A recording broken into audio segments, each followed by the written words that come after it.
Merhaba arkadaşlar. Akülerimize hiç bakmıyoruz. Akülerimizde bir sıkıntı oluncaya kadar, kablosu kopuncaya kadar kesinlikle ilgilenmiyoruz. Artık arabamız çalışmaz duruma geldiği zaman bir de bakıyoruz ki oksitten arabamızın kablosu kopmuş. Artık ne yapmalıyız? Mecburen temizlemek zorunda kalıyoruz. Akümüzdeki kutup başı artık öyle sertleşmiş ki oksitten, oksiti arındırmaya çalışırken maalesef kutup başını kopartabiliyoruz. Hiç başınıza geldi mi bilmiyorum.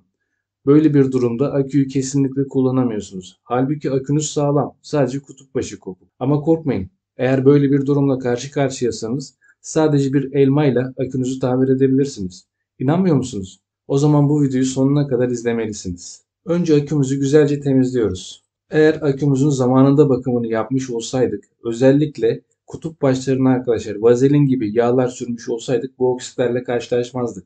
Ama şimdi artık akümüzü temizleyip kutup başını tamir etmek zorundayız. Evet arkadaşlar, elmamızı alıyoruz ve kutup başının uzunluğunda kesiyoruz. Elmamızı kutup başı kalınlığında deleceğiz.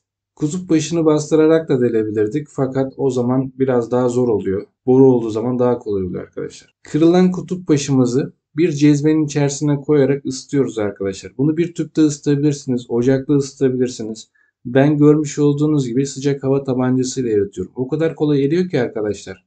Bu korktuğunuz gibi alüminyum değil arkadaşlar. Sadece çakmakla bile eritebilirsiniz. Kutup başına birkaç delik delmem gerekiyor. Çünkü kurşun o deliklere girerse benim kutup başım daha sağlam tutunur arkadaşlar. Eğer bu delikleri delmezsem kutup başı yapışmaz ve kolayca çıkar. Şimdi delmiş olduğumuz elmamızı kutup başının olacağı yere tam ortalamamız gerekiyor arkadaşlar. Kesinlikle kaydırmamamız gerekiyor. Eğer kurşun az gelirse nazar için döken teyzelerden isteyebilirsiniz veya internette de rahatlıkla bulabilirsiniz arkadaşlar. Biz biraz ekleme yaptık çünkü. Hatta gördüğünüz gibi biraz da fazla döktük. Başımıza iş çıkarttık çünkü üzerinden kesmek zorundayız. Evet arkadaşlar, akü tamir işi sadece bu kadardı.